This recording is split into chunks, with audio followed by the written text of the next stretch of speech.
got it in front of me. All right, so this next section, unit, I would say that we're going to talk about is identities, equations, and then some other trig stuff we'll throw in at the end. So what we're starting on today are identities, and hopefully you had a chance to complete the Desmos lesson where we were kind of referring or kind of utilizing our identities. Now, these identities, the ones that we are looking at specifically today, you have already seen before, right? We were using these identities in the previous unit that we were talking about. And so I just put the list up here for you again. You need to work on memorizing these identities because we're going to be adding to these identities as we progress through the sections later on in this chapter, okay? But really, these are nothing new. These are the ones that we've looked at before. I would say that even in odd functions might be a little bit new for you, but they're on here as well. And then when you did the Desmos lesson, you were asked to, let me pull it up for you here. When you did the Desmos lesson, you were asked to use identities to be able to answer and find the function values that you saw there. All right, so if you haven't done that, I encourage you to make sure you get it done. And really, even though we already know how to find sine, tangent, and secant if we're given cosine is equal to 5/8 and what quadrant it's in, we already know we could do that using the definition of trig, right? By doing like sine by x, y's, and r's. That's kind of the easy way to do it. But the point you need to practice on is, and we practiced one of these, I think, previously in a lesson, is using identities to now be able to find those values. So which identity would I use in order to find sine? Which identity would I use to find tangent, and so forth? And remember, there was not always one route that you had to go. There were multiple ways for you to be able to do that. So that's part of the Desmos lesson. And what I want to talk to you about today in this lesson has to do with, okay, we're going to need to be able to manipulate these identities as well as perform operations on them, factor them, all those sorts of things. So the first one that we're going to look at here says that I've got cotangent theta plus 1 over cotangent theta. And I want to simplify this. I want to basically add the two values, expressions together. And I have a fraction here, don't I? Technically, I have, I would say, like a whole number plus a fraction. What do you have to have in order to add fractions together? The inevitable one, the whole number? I would have to have a common denominator, right? I would have to have a common denominator. And so what is the common denominator here? Cotangent theta. Cotangent theta. So what I'm going to do is I'm going to multiply this first term here by cotangent theta over cotangent theta plus the 1 over cotangent theta that I already had. And that's going to give me cotangent squared theta all over cotangent theta plus 1 over cotangent theta. Okay, so all I did was multiply the first term by cotangent over cotangent because that's the same as multiplying by 1. Now, if I add the two numerators, remember when you add fractions together, you have to have a common denominator, and then you add the two numerators together. So this becomes cotangent squared theta plus 1 all over cotangent theta. But we're not done there. We now want to be able to say, okay, well, what is cotangent squared theta plus 1? What is cotangent squared theta plus 1? Think back to your identities. Cotangent squared. It's cosecant squared, right? Okay. So I have cosecant squared theta over cotangent theta, right? So I've added the two fractions together. Where'd you get the cosecant squared from? So this numerator right here is a Pythagorean identity. Did I say theorem? I might have. That's a Pythagorean identity. Okay. And depending on what we're looking at, you could leave it there, or we could try to simplify it further if I didn't want to have any fractions. All right. So I've added the two fractions together, and let me think if I have,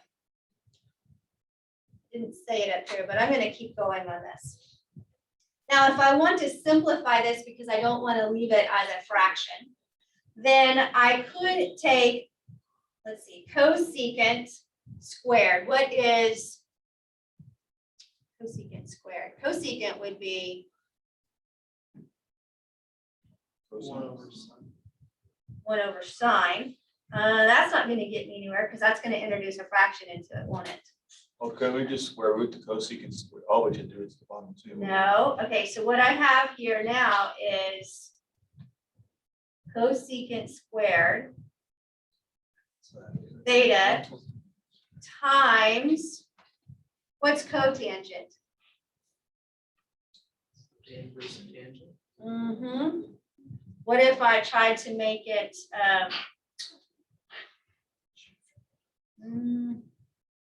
Like cosine over sine. what if I did cosine over sine? Cosine over sine, right? Yes, because it's cotangent.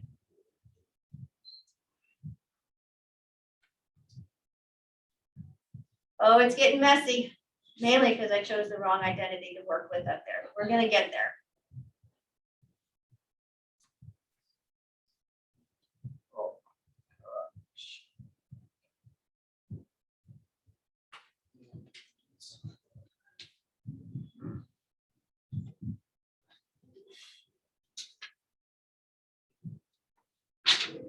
If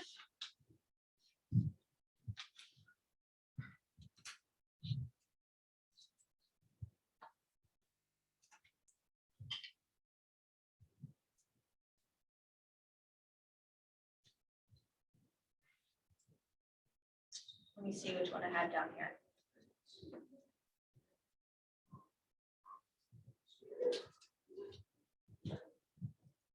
I'll leave it like this so that we can go further with our other example.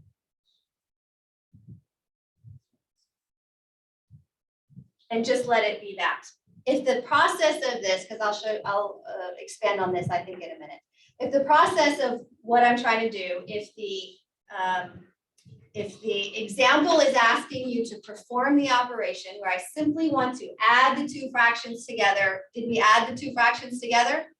Yes, we added them together successfully, and we combined them to get cosecant theta over cotangent. So we answered the question. Let's try another one. Performing operations. So really what I guess I want you to see on that is going back and just remembering, how do I add fractions? You have to have a common denominator. When you add the two fractions together, you're going to keep the common denominator and add the numerators together. All right, so we'll go with that right now. Now for this next one, if I have tan x times cotangent x plus cosecant x, and all I want to do is perform the operation I'm asking you to do is multiply and then see if we can simplify it. All right, so for this one, let's go ahead and distribute the tan x, right, to remove the parentheses. So I would have tan x cotangent x plus tan x cosecant x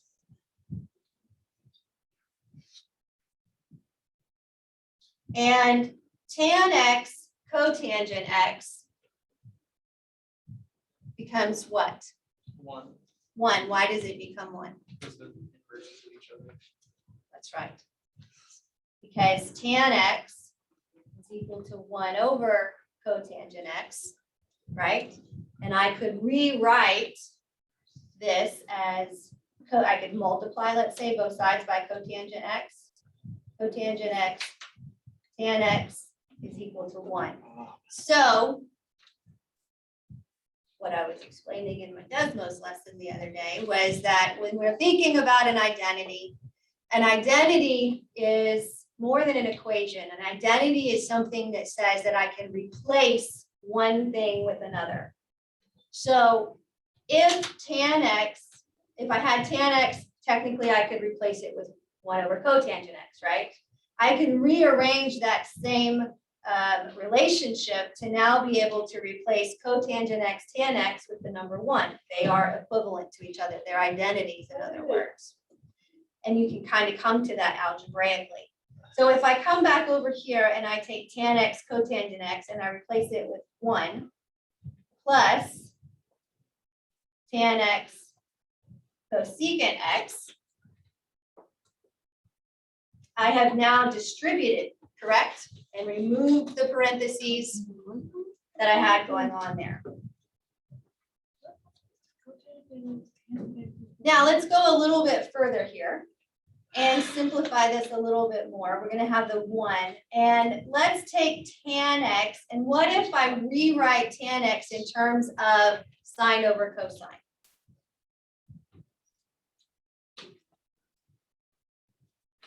But I'm still multiplying that by cosecant, and cosecant is 1 over sine, correct? From our reciprocals, okay. Now I have multiplication here of 2 fractions, don't I? And I can cancel common factors. So sine x cancels with sine x.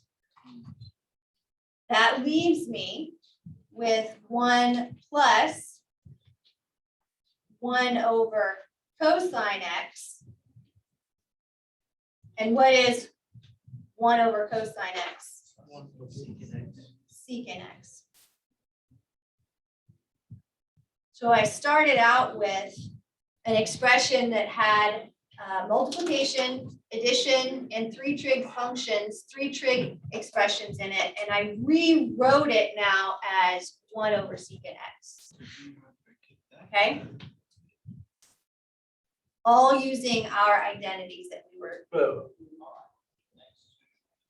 where did you get the cotangent x tangent x equals 1? I don't understand that one. Okay, so if we come back over here,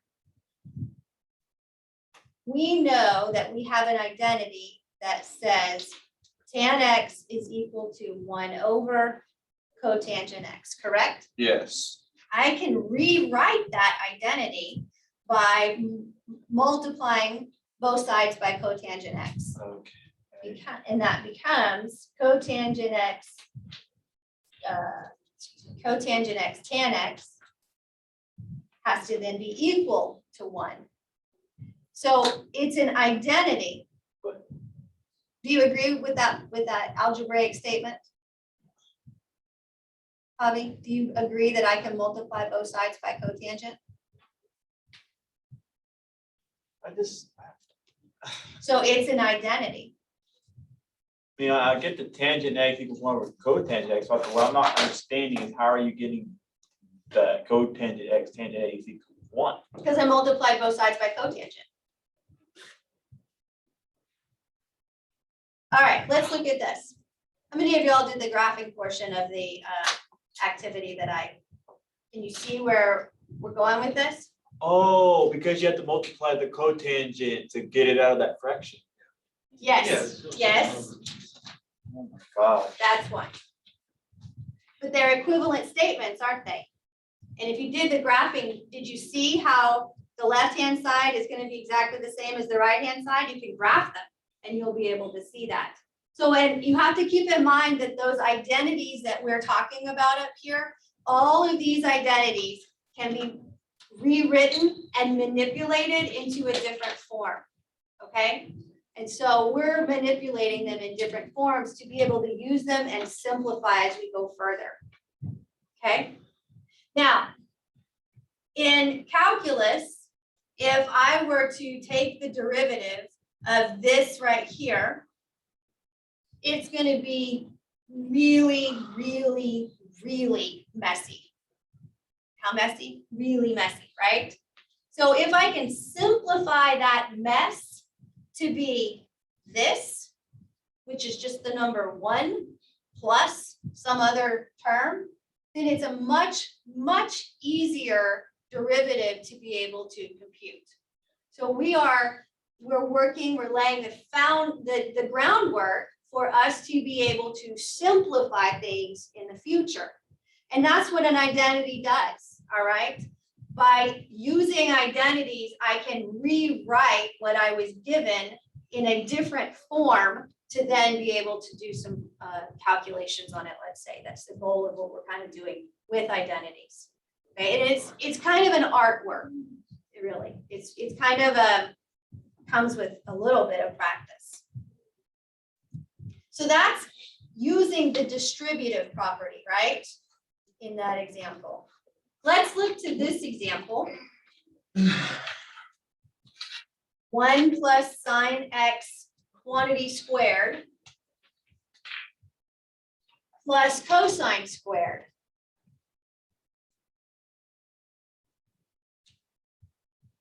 Now, don't write this down, but I do want to ask, write that problem down, but don't write what I'm thinking to write down.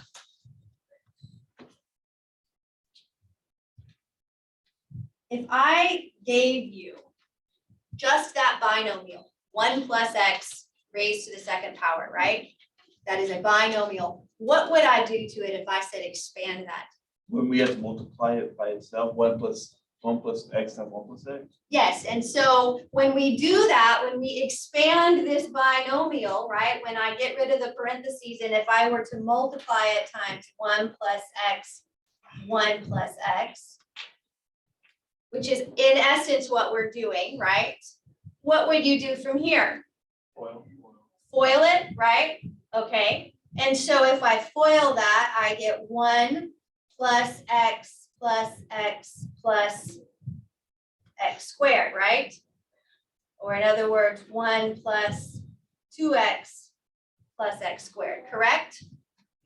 Okay. Now these are so common, this binomial like this, that you can actually do it in your head, all right? You can expand this because we're going to use it a bunch. So when I'm looking at this, I'm going to take the first number, I'm going to square it. So if I take 1 squared, that gives me what? 1. All right, now I'm going to double the product. So if I have the product, 1 times x doubled would be 2x, right? And then I'm going to square the last. Do I get the same answer? Yes. Square the first, double the product, square the last. All right, it's like a little jingle. I hear my mom saying it in my head every time I do this. Square the first, double the product, square the last. My mom was a math teacher. All right. So this expansion, when I have a binomial, 2 terms, raised to the 2nd power, in this setup here, I can just look at it and I can expand it without doing FOIL. Okay, square the first, double the product, square the last. Now, the reason I have put this up here is because most of what we're going to look at, we can almost interpret all of our trig operations in the same way we performed operations previous to trig, right? When I added fractions, I had to find a common denominator, and then I added them. When I distributed, I still multiplied the outside term times the inside term, right? Those processes don't change. So expanding something that is in a quadratic or a binomial form is going to be exactly the same. So let's focus now on this first term here, 1 plus sine x raised to the 2nd power. That's a binomial raised to the 2nd power. So I'm going to square the first, and I get what? 1. I am going to double the product, would be 2 sine x, and I am going to square the last, sine squared x. square the first, double the product, square the last. Is everybody clear on that? And if you don't remember my little jingle, then just spoil it out. I don't really care, okay? Now, I still need to bring down the cosine squared x that I had. But the goal is to try and simplify this a little bit further. What do you notice about sine squared x plus cosine squared x? Look at your table of identities. Don't they need simple? That's equal to what? Well, that's a little. One. We shift it around. So wouldn't it be 1 plus 2 sine x plus 1? It would be 1, right? Sine squared x plus cosine squared x is equal to 1, correct? Yes. By the Pythagorean identity. So sine squared x plus cosine squared x is equal to 1. So could you So just, if I have, hold on, so if I have 1 plus the other 1 that I had in there, I now have 2 plus 2 sine x. Okay, now hold on, Javi. Jimmy, what was your question? Well, I was saying that the Pythagorean identities, like, I was thinking of converting it over, but Nick said they're the same thing when you cross that out, so it made sense to me. So I was Okay. thinking of going in a totally different direction. Okay, Javi, what do you think? What were you gonna ask? I was gonna go forward with 1 plus 1, but you already got it. Okay, so we were able to simplify this using our identities, right? We had to use a little algebra and then we used a little identities. Okay, so we're gonna keep working on that. Couldn't. I'm sorry. Do what? I think couldn't, never mind. I was gonna add that those each could just be divided by 2, and leave it at sine x with the pluses there, sine. I wouldn't want to divide everything in there by 2 because I would have to divide both sides by 2 and I don't exactly have an equal sign to do that. That's what I was saying. So this is just expressions, right? There's no equal sign. We're just simplifying these things. So this next one that I have, 1 over sine theta minus 1 minus 1 over sine theta plus 1. And I want to subtract these two fractions. What do I have to have in order to subtract fractions? Okay, so my common denominator are actually the denominators that you see there, aren't they? So for, But wouldn't the plus and the minus make them different denominators? well, but I'm gonna combine them, right? I need both of these denominators, don't I? Yes, ma'am. I need both of these denominators. So for the for the leftmost expression over here, I'm gonna multiply it by sine theta plus 1, sine theta plus 1. And on the right, I'm gonna multiply it by sine theta minus 1, sine theta minus 1. Because the easiest way to make a common denominator between two fractions that are different is to just multiply. The common denominator becomes the product of the denominators.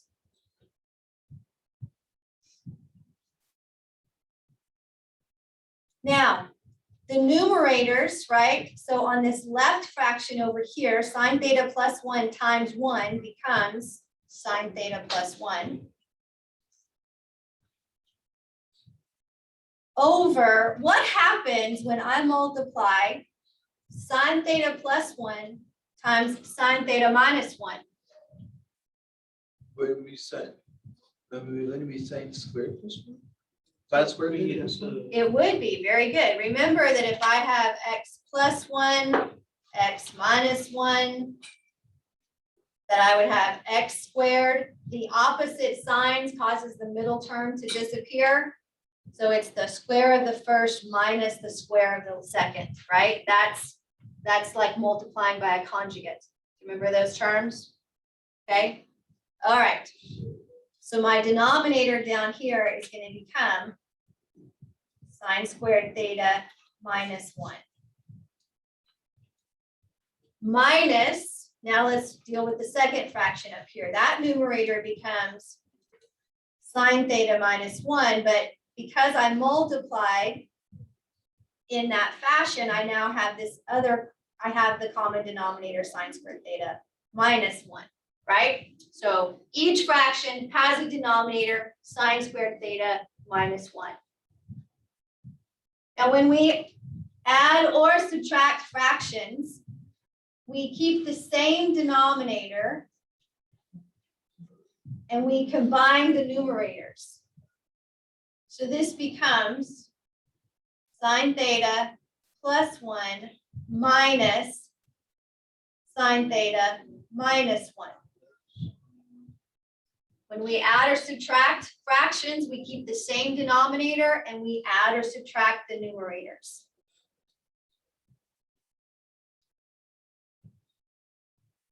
So now we have a numerator here that I can simplify. Now, let's see, we'll just go here. Sine theta plus 1 minus sine theta plus 1 all over sine squared theta minus 1. What happens to my sine thetas in the numerator?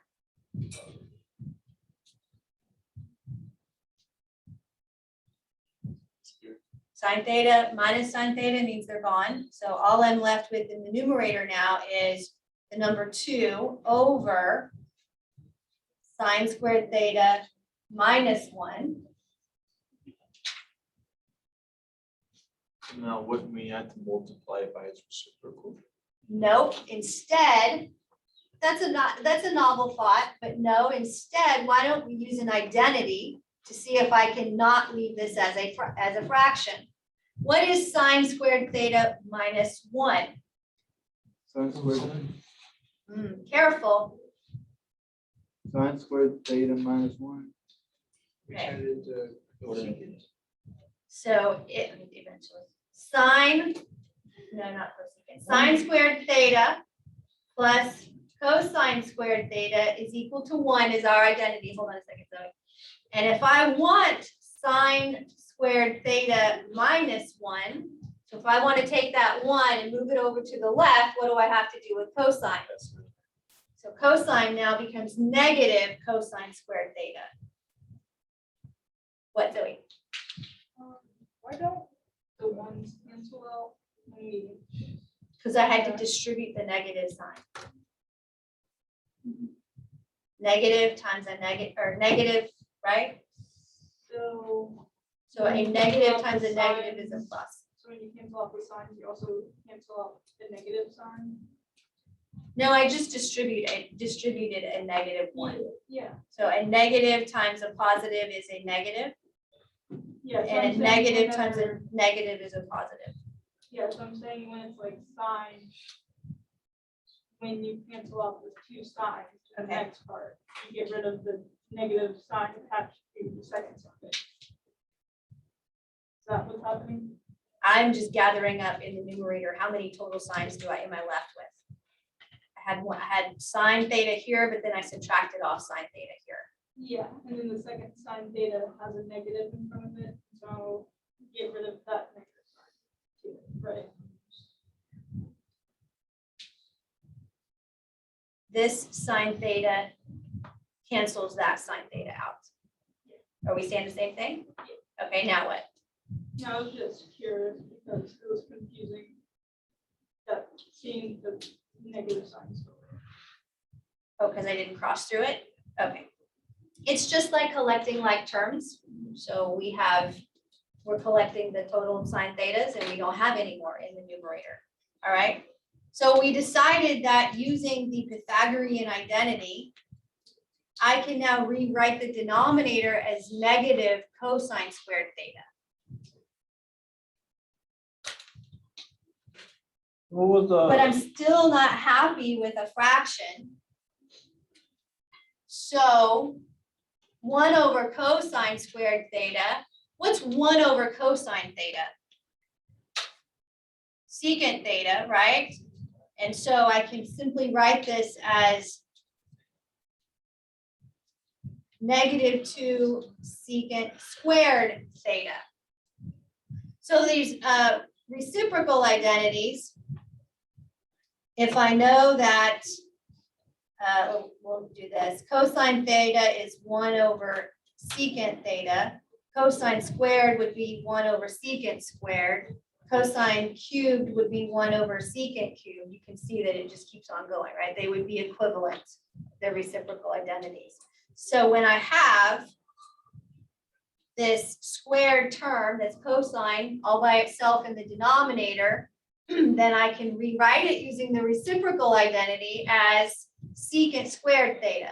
But I still had the 2 and I still have a negative that has to come with it. All right? Okay? Questions on that?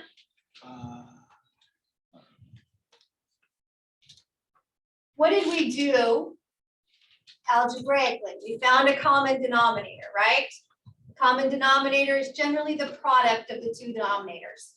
If you have two separate denominators, multiply them together. That's your common denominator, all right? Most of the time, students go from that step down to this step without the one in between.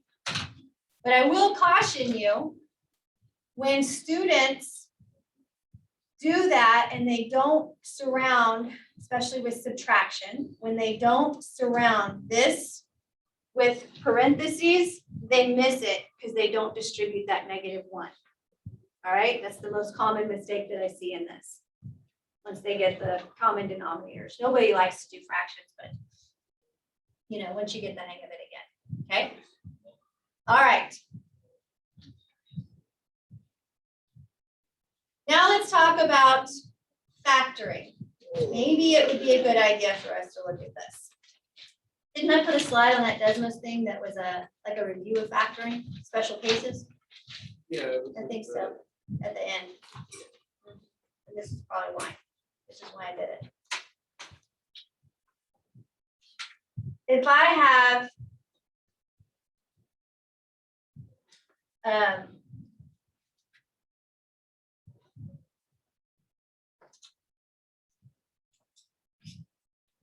two x squared plus 3x plus 1.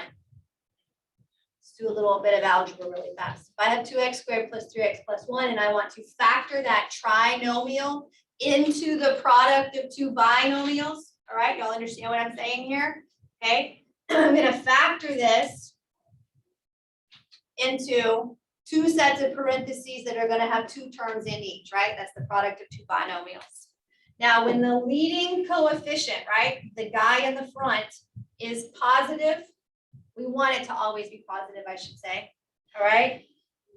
And this should be an easy candidate for trial and error because we take the leading term here and we divide it up into the two spaces down here. And especially when that leading coefficient is prime 2, that can only divide up into a 2x and an x, correct? It's the only choices that you have because it's prime. When the last sign is positive, we know that we have to have two of the same signs. This term, this sign here tells me that both of them now have to be positive. And the only other factors, because now I'm going to take 1 and divide it up into its factors. Well, the only factors for 1 are 1 and 1. Most people can figure out what the factors of 2x are, 2x squared. Most people can figure out the factors of 1. The only thing I would caution you is that whenever you factor anything, check your outer and your inner term. Remember that was the OI part of FOIL, first, outer, inner, last. All right, so it's the outer and the inner term that students will miss most often. So if I have a 2x plus a 1x, it gives me back 3x, which is what I needed it to be. It's a great way to check that you factored this correctly. All right.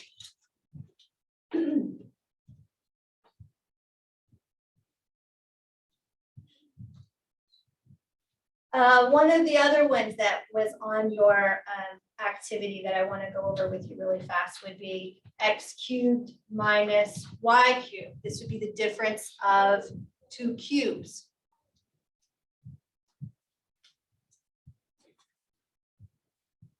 When you take the difference of cubes, you're going to, or when you're trying to break this down, you're going to take each of these terms and you're going to take the cubed root of each one, right? The cubed root of x cubed is just x, correct? And the cubed root of y cubed would just be y, yes? Okay, so the pattern this falls into is gonna be x minus y times the first term squared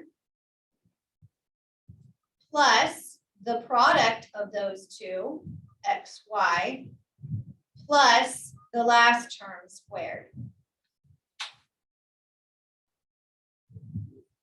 All right. Now this trinomial here looks a little different from the one that we did up here. It's a little different, all right? Because it doesn't have a 2 in that middle term. So you're not doubling the product on this one in essence. But the difference and the sum of two cubes are always going to follow a pattern like this. You're going to have a binomial in the front and a trinomial in the back. All right. The binomial is always broken down to its most basic root, and the trinomial is going to follow this pattern. The first one is squared, product of those two terms. The last one is squared. Now, the part I always used to miss on this until I read something, I was teaching in college by this time, is the signs. I could remember the pattern, but not necessarily the signs. And so there's this acronym called SOAP. Same, opposite, always positive. And what it stands for is this first sign here on the first term is going to be the same as what we started with. Opposite sign, always positive. So it's same, opposite, always positive. And that means then that if I had x cubed plus y cubed, this would be x plus y, x squared minus xy plus y squared. Same, opposite, always positive. So for the difference, the sum and difference of two cubes. While we're at it, x squared minus 16, what does that factor into? X plus a, x minus a. Not 8, what's the square root of the 4. last term? X plus 4, x minus 4, right? The difference of two squares. First and the last term are squares. All right, factoring. That's what we're going to be looking at. Okay, now let's take this first example then, 2 sine squared x plus 3 sine x plus 1, and let's factor it. Notice it's a trinomial.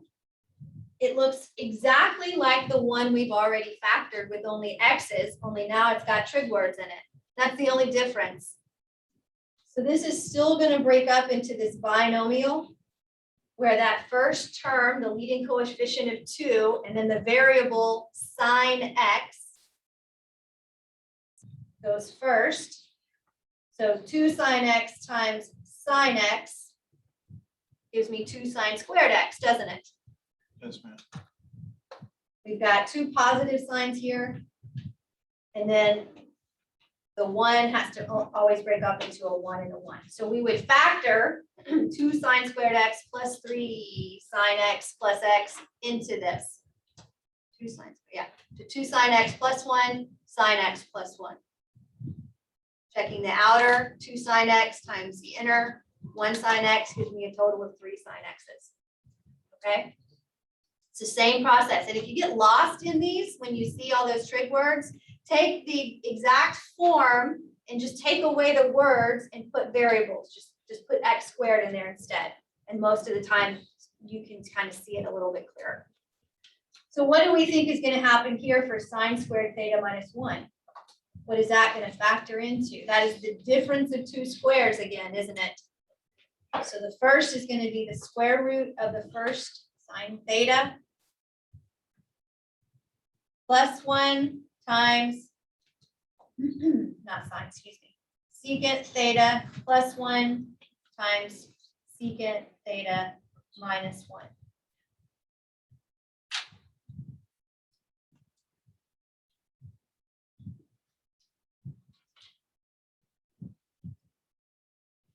All right.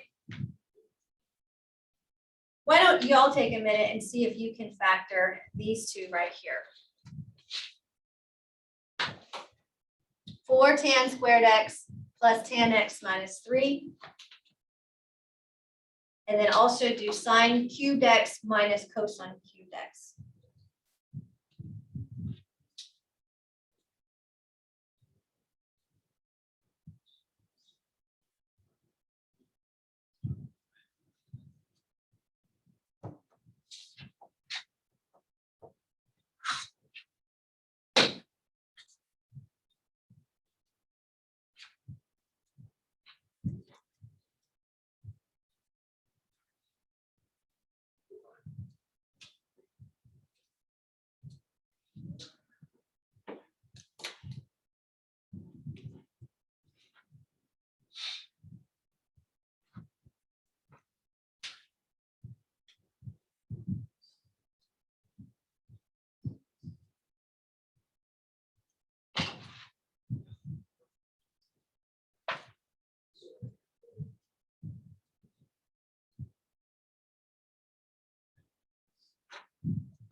Okay, did you get the first one to factor into 4 tan x minus 3 times tan x plus 3? Times tan x plus 1, I mean? That one was a little bit harder.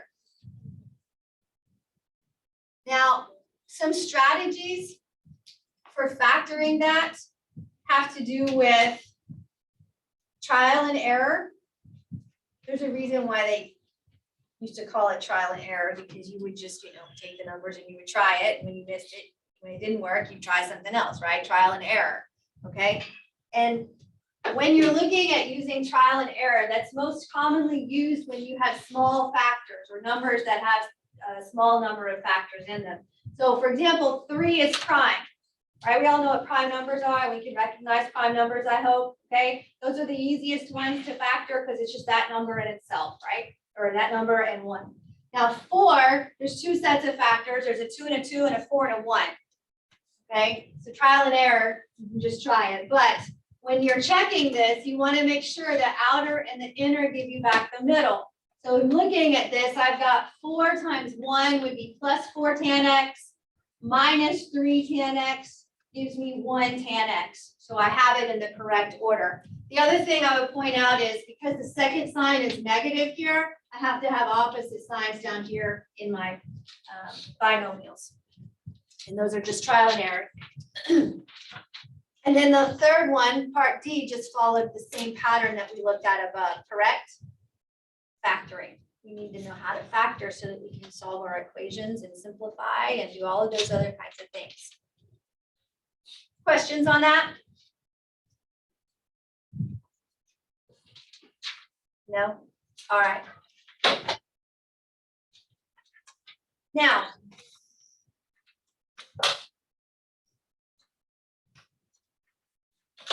some strategies that we're going to want to look at when we're verifying identities, which is what we're going to kind of talk about in a few minutes, have to do with being able to write one term, one function in terms of another function.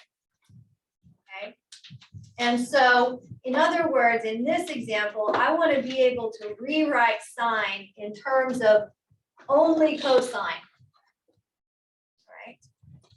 I want to rewrite sine in terms of only cosine. Now, I have a Pythagorean identity that relates sine and cosine that looks like sine squared theta plus cosine squared theta is equal to 1. And what I'm looking for here is I want to be able to rewrite sine theta is equal to some value, right? Because I want to be able to I want to put sine in terms of something else. And that's technically what I'm asking you to do. Take sine, rearrange some stuff, and rewrite it. I want to replace sine, in other words. Using my Pythagorean identity down here, I can almost, in essence, solve this identity for sine. So I take sine squared theta is equal to 1 minus cosine squared theta. And then I want to get sine theta all by itself. So what's the next operation I would do? Take the square root of both sides. So sine theta is now equal to plus or minus, because we have both of those values available here, plus or minus 1 minus cosine squared theta.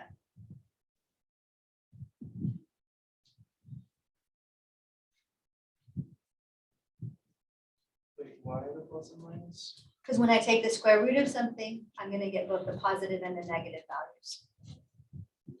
So taking something and rewriting it in terms of another, I was specifically asked to take sine and rewrite it in terms of cosine, and I did that using the Pythagorean identity. I can now replace sine theta if I chose with plus or minus 1, the square root of 1 minus cosine squared theta.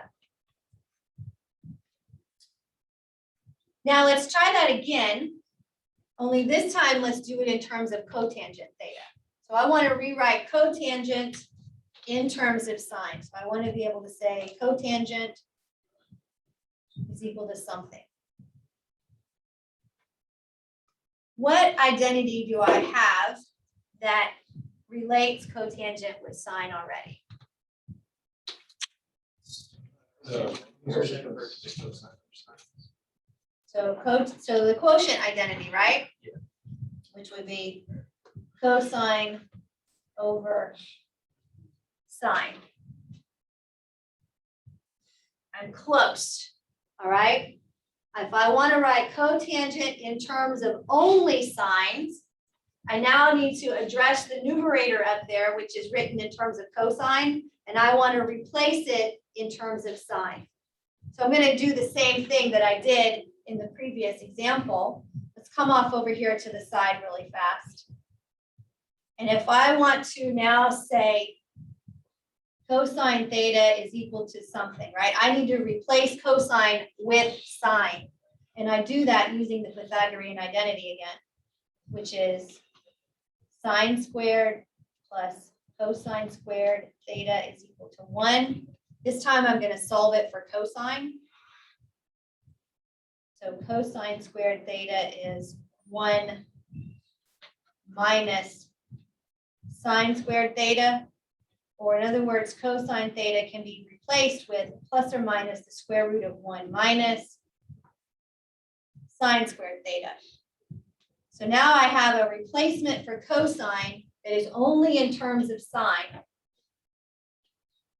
Coming back over here to the problem, I now have cotangent theta would be equal to a numerator of 1 plus or minus the square root of 1 minus sine squared theta all over sine theta.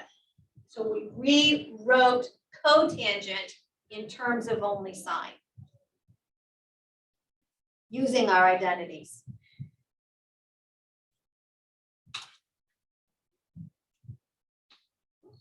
So that's if I want to replace it.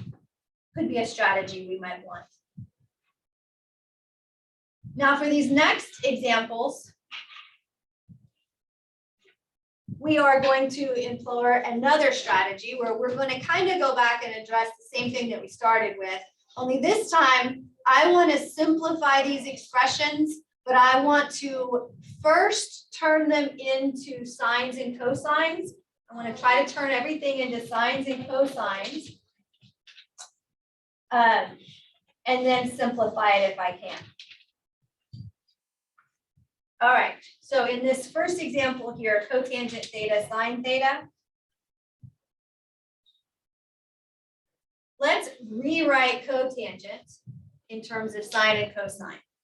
So that becomes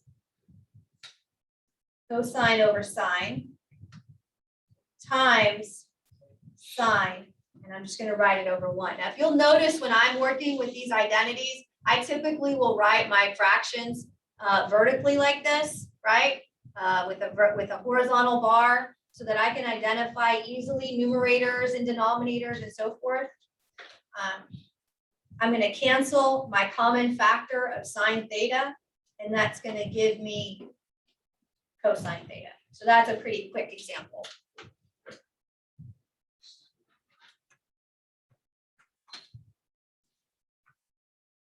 How about this next one? Sine squared theta times cosecant squared theta minus 1. We could distribute it, but let's do something instead. Yes, I think we're going to get to the same answer. A lot of times we will, but what if, because I've got cosecant squared theta minus 1 here, I feel like that might be a Pythagorean identity. Is it? Yes? Which identity is it? How can I replace cosecant squared theta minus 1 with an identity? Cotangent squared. Okay, so cosecant squared theta is the same thing as cotangent squared theta, right? Based on our identity. So I would have sine squared theta times cotangent squared theta.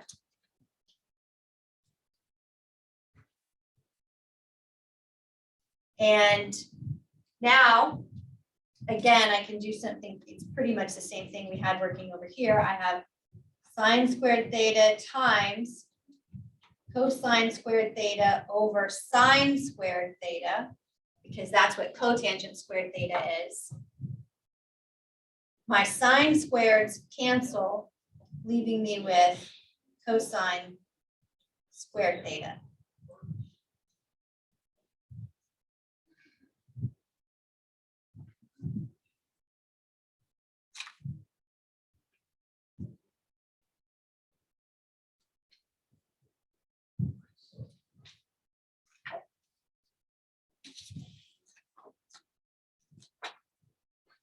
What's going to happen when we look down here at secant theta minus 1 times secant theta plus 1?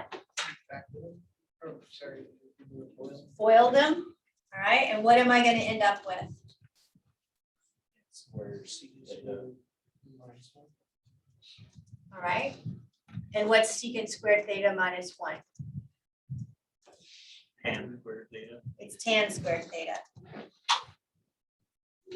Now, I could go further and I could write this as sine squared over cosine squared, but the directions I'm working off of right now want me to leave my answer not in a fraction.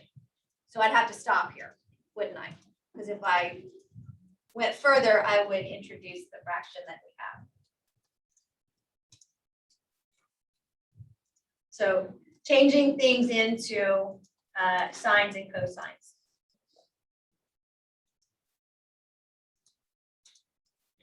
All right, let's move down here.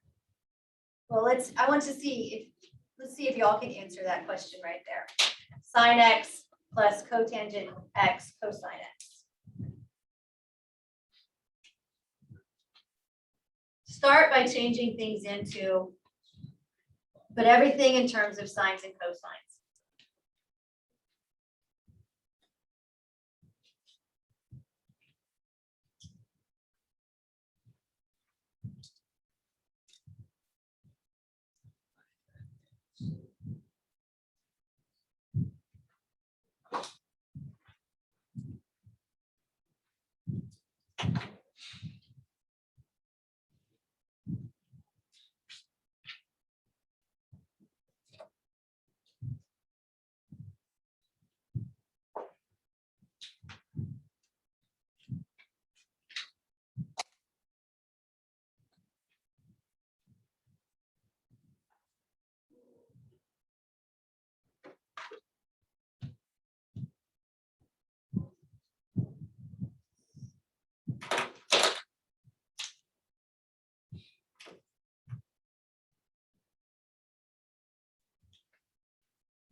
Could you change cotangent into cosine over sine?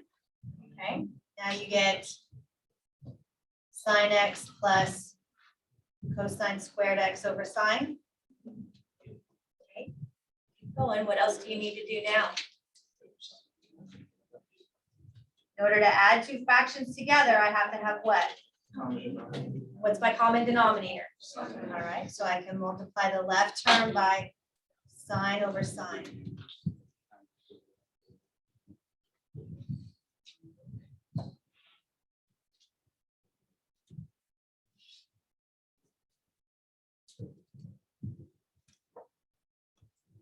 So you get sine squared x plus cosine squared x over sine x now.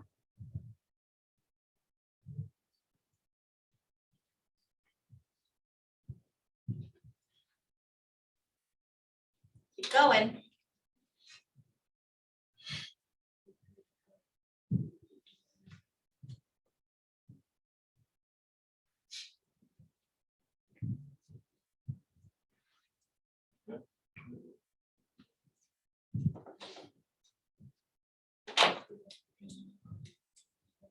You get cosecant x for your answer. Okay. Everybody understand how we're converting to sines and cosines, adding the fractions, finding the common denominators? So we just simplify all of these, basically that's all we're doing. Yes.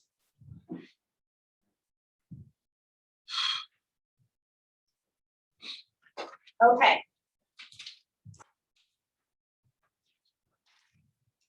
Now, all of that is to help us be able to rewrite things using our identities. We need to be able to factor, multiply, perform operations on them so that we can solve equations using our identities, okay, because that's going to be helpful. Now, this next section that we're moving into is verifying that something is in fact an identity. And these just really take practice. That's all it is. And you have to be willing to start over. Attempt a strategy, and if it doesn't work, it's really okay. Just try again, okay? Lots of paper, erasers, or whatever.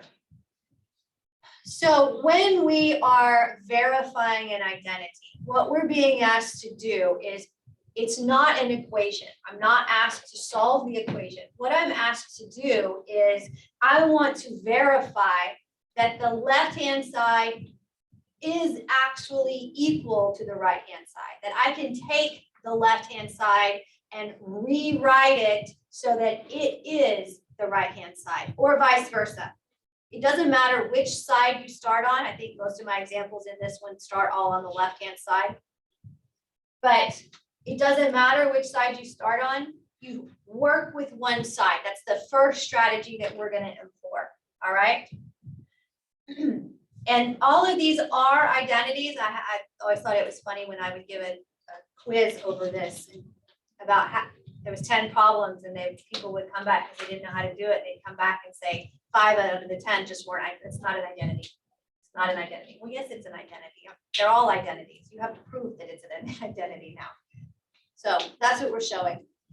And in each of these, so if you don't have my notes and you're writing these examples down, at least write down the headings for these. These are the strategies that I'm going to be working on. The first one that we're looking at here says that I've got cosecant x tan x is equal to secant x. And I'm going to verify this by changing everything into sines or cosines. That's my strategy for this. Now, again, we said that we're going to be working on one side only. So what I like to do is to draw a line here, because that means I I can't cross this line, right? I'm not adding things left or right like in an equation. So we're gonna focus entirely on, start with the more difficult side, and the more difficult side in this case is the left-hand side, secant x tan x, or cosecant x tan x, excuse me. That's the side we're gonna focus on.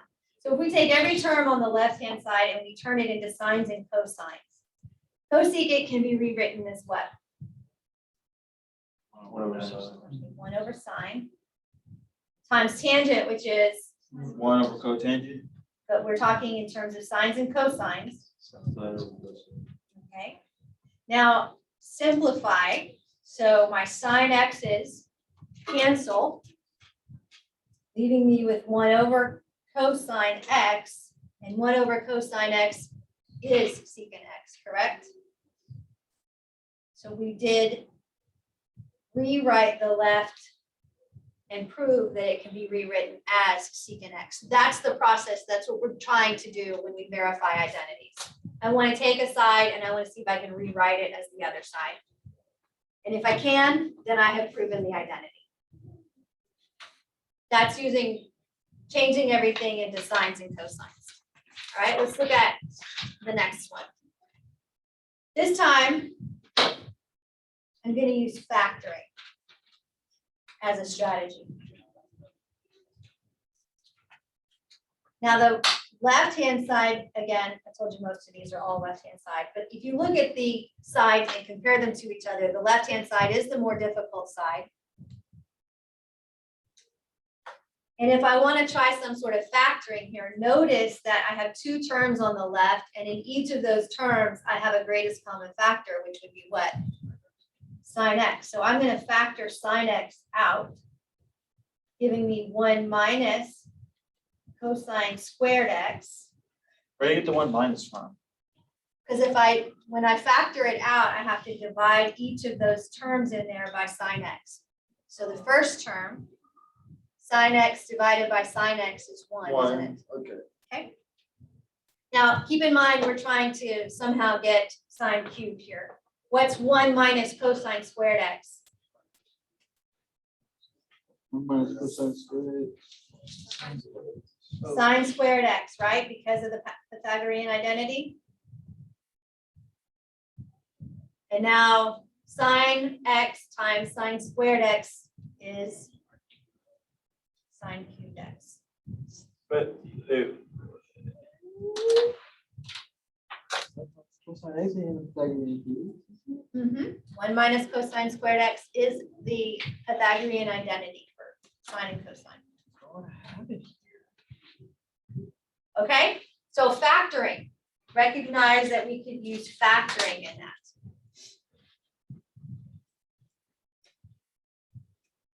Now let's look at another one. This strategy has to do with separating a single term into two terms. That's what I want to focus on right now.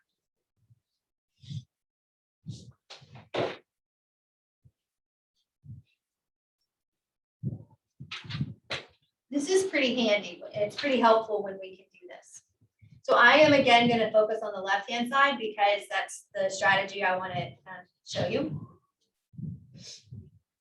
And what I'm talking about when I can separate a single term into two terms is I'm going to take a fraction. And when I have a single term in the denominator of a fraction, I can write it as two separate fractions. Because remember, when I add fractions, I'm only adding or subtracting numerators, but I keep the same denominator. So this strategy only works when I have a single term in the denominator. Okay? So I'm going to separate this, and I'm going to write this as 1 over cosine theta plus sine theta over cosine theta. And now, what is 1 over cosine theta? See, and sometimes it helps to look over there and see where you're going. Secant theta plus sine over cosine is tan theta. And that's what we wanted from the right-hand side.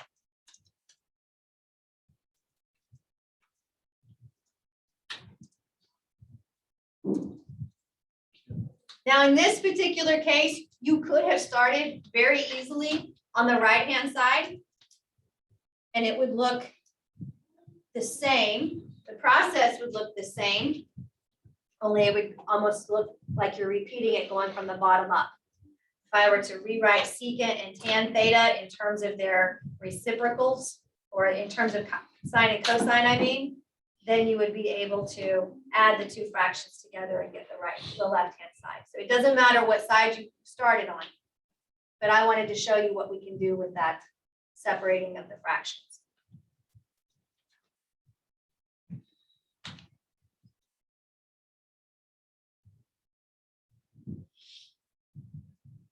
Can I separate that fraction?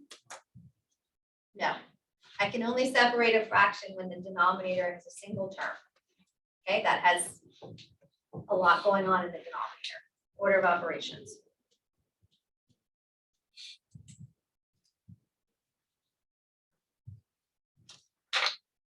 Okay, let's look at this one. Sine x over 1 plus cosine x for one term, plus 1 plus cosine x over sine x for the second term. And I want to verify that that's equal to 2 cosecant x.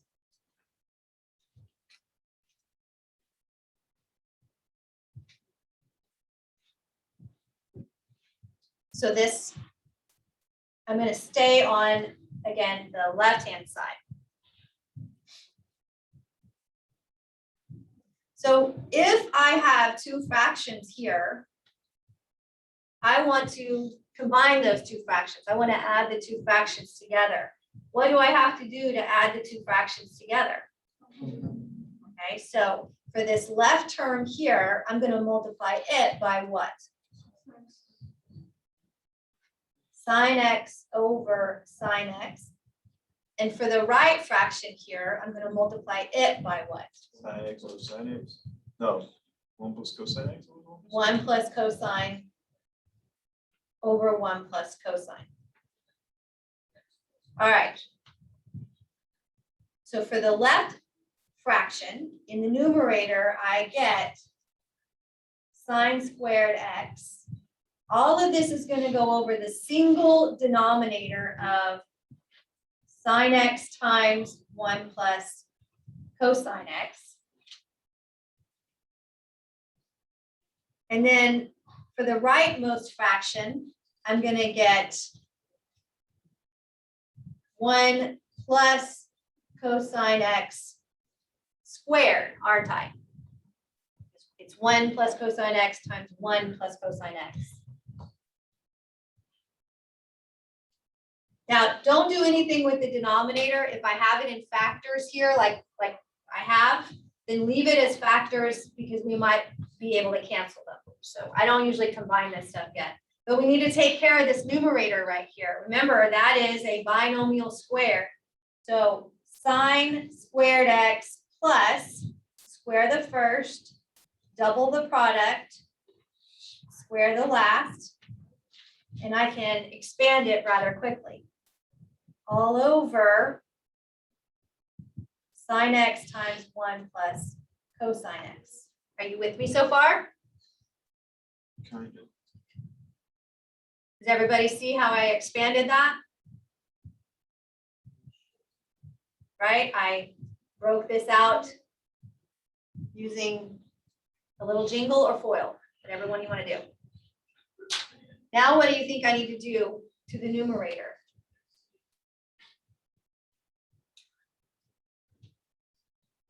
Clean it up, combine like terms. That's what I would do, yeah? Yeah. Okay, what do we notice here in the numerator? We have 2 squared. So we have the.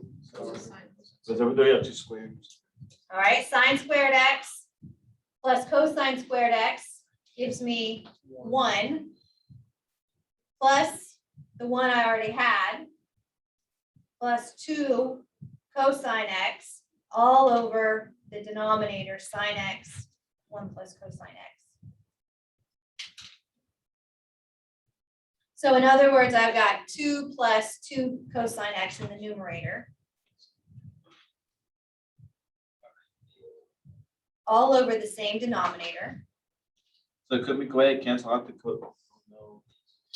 So wouldn't there be a way we could get that 1 plus cosine x out of the parentheses so we can cancel out the cosine x's? Okay, so the only way I can cancel is when I have factors. So can I rewrite the numerator? Right, can I rewrite the numerator? I can, because I have a 2 that is common to both of those two terms, correct?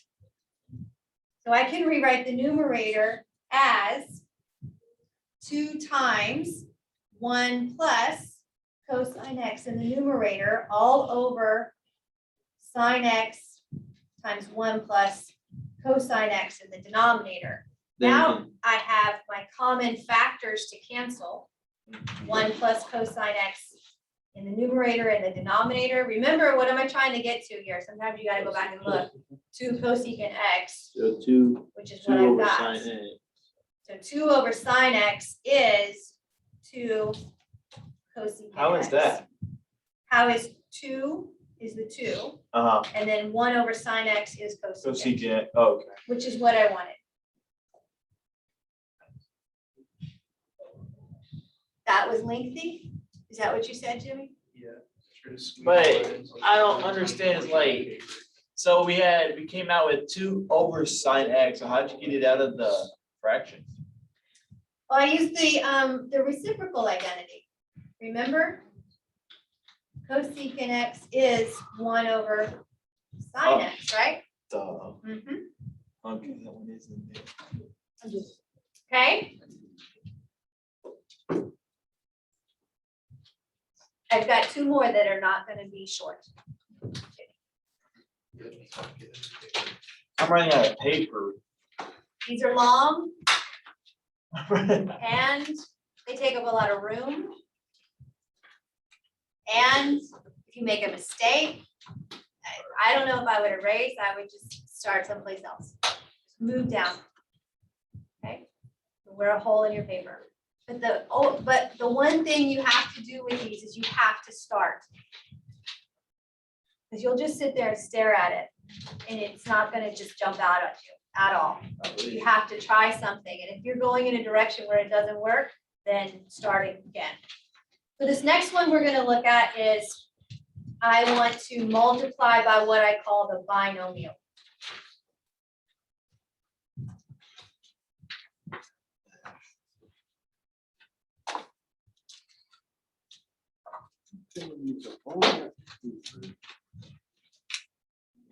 Now that's the strategy we're gonna employ here.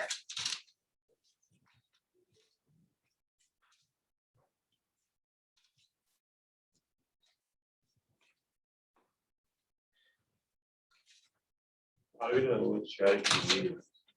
Experience. But I'm gonna give you some hints in just a minute, Isaiah, okay? Okay. For this one, we're going to multiply by what we call the conjugate. So in looking at this one, Isaiah, I've got a 1 plus cosine in the denominator, and I have a 1 minus cosine in the numerator over here. And so I can tell that those are conjugates of each other. They're opposites of each other, same binomial, they're just different in their sign. And so that's why I would choose this method on this one. So I'm gonna multiply, I'm gonna start on the left. I'm gonna multiply the left-hand side by the conjugate of its denominator. Okay? So I'm gonna multiply top and bottom by 1 minus cosine x. 1 minus cosine x. So in the numerator, I get sine times 1 minus cosine x. And in the denominator, what happens when I multiply this binomial by its conjugate? Yeah, they cancel, so I get 1 minus cosine squared x. When I FOIL those two together, the middle term is going to cancel out because that's opposite signs. And so it's the square of the first term minus the square of the second term. Now, keep in mind, what do I want to have? I want to have 1 minus cosine x in the numerator, which lo and behold, I have. But I've got a problem with the denominator. What's 1 minus cosine squared? Sine. Okay, good. So I have sine x, 1 minus cosine x, all over sine squared x. So one of the signs in the numerator cancels with one of the signs in the denominator. That's just like if I had x over x squared, right? It reduces it down by 1. So I end up with 1 plus cosine x in the numerator over sine x in the denominator. And that's what I wanted. 1 minus. 1 minus, thank you. Now you all see if you can take the right-hand side, same concept, take the right-hand side and see if you can turn it into the left using the exact same concept. What would I be multiplying top and bottom by on the right-hand side? 1 plus cosine x. The conjugate of the right. Sine x. Oh, I would multiply by the binomial, the conjugate of the binomial. That's the strategy we're employing. okay, this one wasn't as long. So 1 plus cosine x.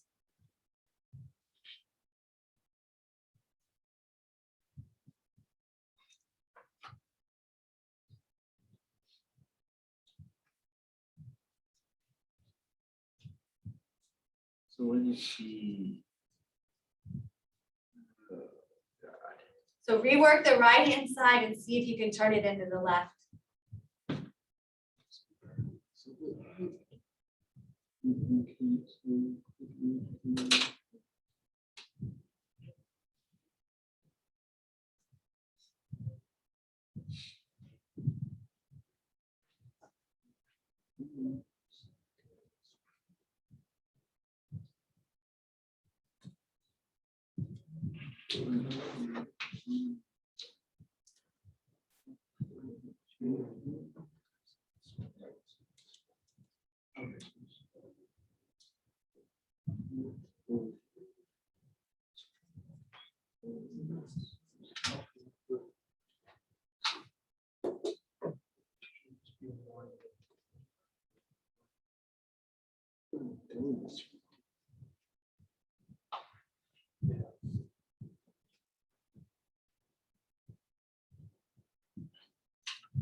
Oh, no, I was doing it right. Okay, so where we get the sine squared x?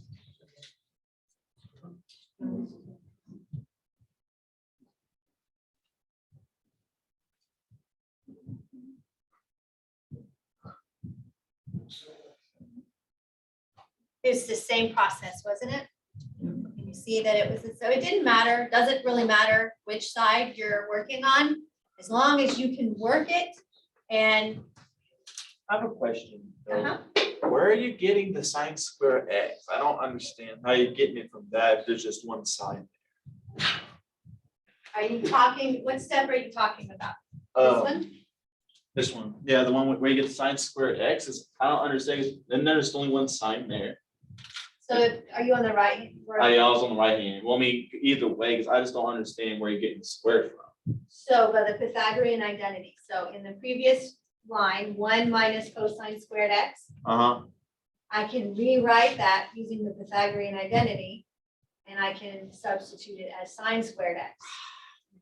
So remember, our identities allow us to substitute it in. That's the goal. that thing is confusing. All right, the last one we're gonna look at.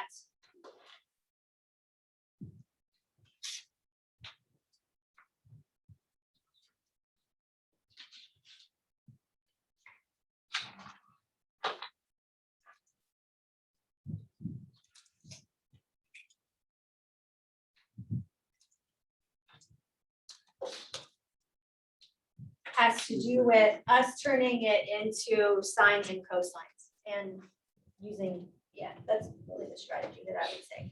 What strategy was this one? I would say it's using, turning, it's a combination strategy. I don't know. I don't really have one for this one, to be honest with you. But I do want to show you some steps. We're gonna start on the left-hand side. And so first thing that we're gonna do is we're gonna rewrite and we're gonna get rid of that negative x, all right? So tan x minus negative sine x. Okay, so we don't use this one. I haven't used it a lot. Sine of negative x, these are the even odd identities that I showed you at the front, right? So sine of negative x is negative sine x, all right? So that's where I'm making that substitution. Wouldn't that 1 plus cosine x be a one of the identities? It's not because it doesn't have a square on it. Most people, that's when people make a mistake on that also. Okay, so I have 1 plus cosine x still in the denominator. So I'm going to clean up the numerator and I get tan x plus sine x over 1 plus cosine x. And so I have everything except that, tan, everything is in terms of sines and cosines. So why don't we change tangent into a sine over cosine? I'm going to rewrite tangent as sine x over cosine x plus sine x all over 1 plus cosine x.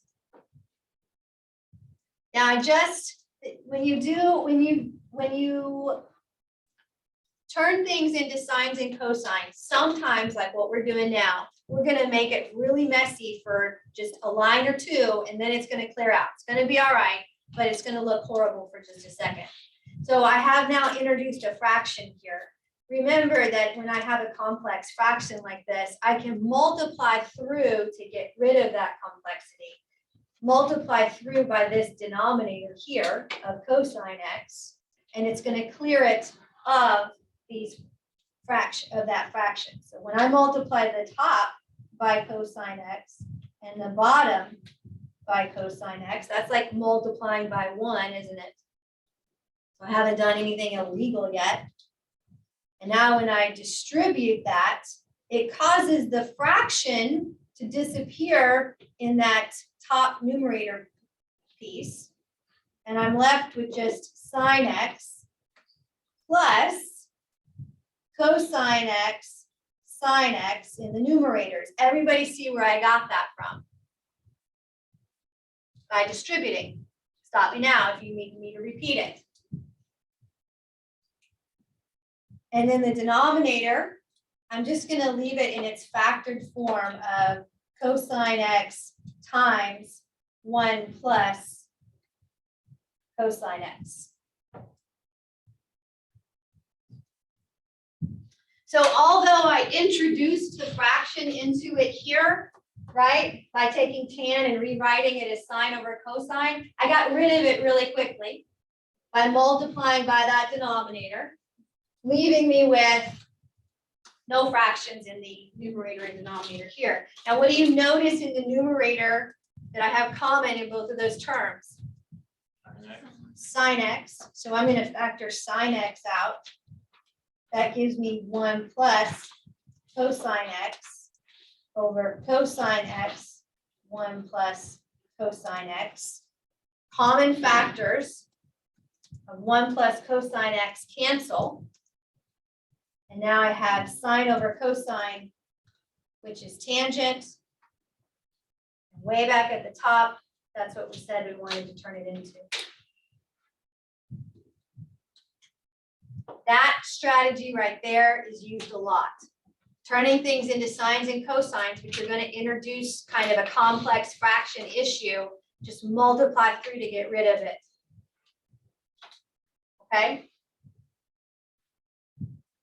All right. So when you're thinking about working with these, work with each side independently. Make sure that you focus on one side and you stay on that side and you're not moving things back and forth like an equation. We're trying to see if we can take an entire one side and turn it into the other side, all right, when we work with one side. Usually you start with the more complicated side. I would say that start with the more complicated side, and then if your route isn't working, try the other side. Okay, that's why it's kind of a trial and error thing. Okay. Look for opportunities to apply those fundamental identities, right? Can I substitute in a Pythagorean identity? Can I substitute in quotient identities, reciprocal identities? Can I rearrange things if need be? Factoring out the greatest common factor, rewriting the more complicated side in terms of sine and cosine, like we were kind of doing. I think I actually did 2 examples like that. Taking a single term, a plus b over c, separating it out into a over c plus b over c, and then we can quickly, if we've done that, we'll usually be able to apply like a quotient or a reciprocal identity pretty quickly to that. Combine fractions, right? That's why we practiced how do I add or subtract fractions by combining them. The idea, I would multiply either the numerator or the denominator by a binomial factor. In other words, that's that conjugate. That's multiplying by the conjugate. Most of the time when you see that, you'll see the conjugate, you'll see those 2 components generally appearing in it. So you multiply one side and it'll turn it into the other usually. And then ultimately, just don't be afraid to stop and start over. Okay? Start and start over. It is pretty much like a puzzle, all right? And it really just takes practice being able to complete it. So that would be my strategy. Those are the strategies that I would tell you to work on. All right, let me find some examples for you to work.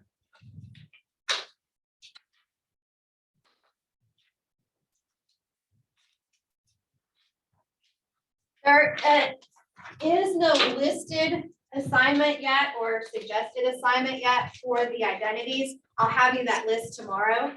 I want to make sure that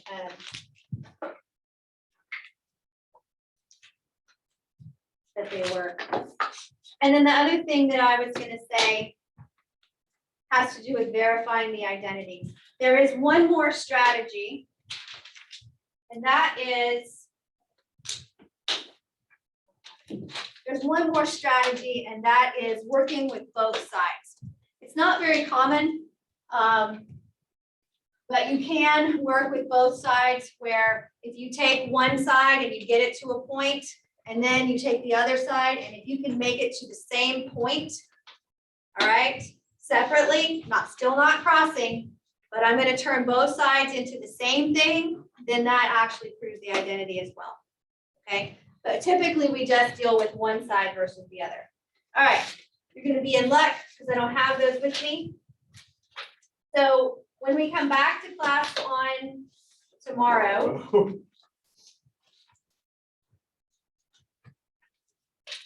Not as much lesson.